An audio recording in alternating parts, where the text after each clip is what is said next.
শুনতে খারাপ লাগলেও এটাই সত্য, এক সময় পকেটে আমার 20 টাকাও ছিল না এবং এমন একটা সময় আসছিল যখন আমি 20 লক্ষ টাকাও প্রত্যেক মাসে ইনকাম করি। তো গাইস, এই হচ্ছে আমার 2020 সাল থেকে 2025 সালের ডিসেম্বর পর্যন্ত ফ্রি ফায়ারের জার্নি। আজকে থেকে এই চ্যানেলে আমি আর কোনো ফ্রি ফায়ারের ভিডিও আপলোড করব না। আজকে থেকে আমি ফ্রি ফায়ারকে বিদায় জানাচ্ছি। আর কোনো ফ্রি ফায়ারের ভিডিও আপাতত আমার থেকে পাবেন না। এই হ্যাকের কোডগুলো সেল করে কারা, এটা বলতে পারবেন আমাকে? এটা আমি গেরিনার অফিসিয়াল মডারেটরের সাথেও আমি এই ব্যাপারে কথাবার্তা বলছিলাম এবং তাদেরকে আমি পার্সোনালি ওইসব হ্যাকারের চ্যানেলের লিঙ্ক পর্যন্ত দিয়ে আসছি, পেজের লিঙ্ক পর্যন্ত দিয়ে আসছি। যখন আমি ছিলাম পার্টনারশিপ, তখন তাদের উপরে তারা স্টেপ নিয়েছে কয়েকদিনের উপরে স্টেপ নেওয়া হয়নি। মাঝে মাঝে গেরিনা অফিসিয়াল পেজ থেকে পোস্ট করে যে আজকে 6 লাখ হ্যাকারের আইডি ব্যান হয়েছে, কালকে 5 লাখ হ্যাকারের আইডি ব্যান হয়েছে। বাট কই ভাই, এখনো পর্যন্ত পার্মানেন্ট কোনো সলিউশন তো দেখলাম না। আইডি ব্যান তো পার্মানেন্ট ডিরেক্ট কোনো সলিউশন না। এটা বন্ধ করা উচিত। বাংলাদেশ সার্ভার ব্যতীতও আরো অনেকগুলো সার্ভার আছে গেরিনা ফ্রি ফায়ারের ভিতরে। ওইসব সার্ভারে গানের কোনো অ্যাবিলিটি নাই, এক্সট্রা কোনো অ্যাবিলিটি নাই। গানের স্কিন আছে বাট এক্সট্রা কোনো অ্যাবিলিটি নাই। যার মন চায়, যার ভালো লাগবে সে গান স্কিন নেবে,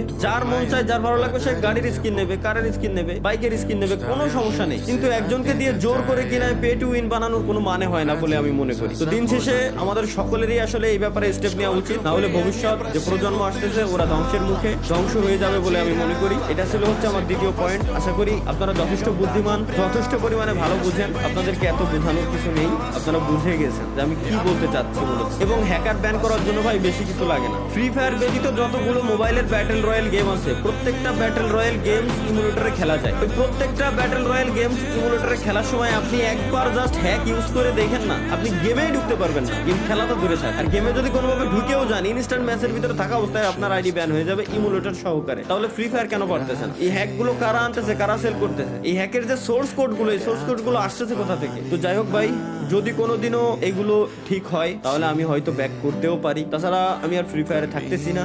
এটাই হচ্ছে আমার অফিসিয়াল স্টেটমেন্ট। আজ থেকে ফ্রি ফায়ারে কোনো ভিডিও আমার এই চ্যানেলে আপনারা দেখতে পারবেন না। আরে আমার আসমানেতে ফেলাই দিয়েছে ভাই ওই আসমানে ঘুরে ঘুরে মারছে। আরে ওর আকাশে ভাই ও করলো কি আবার?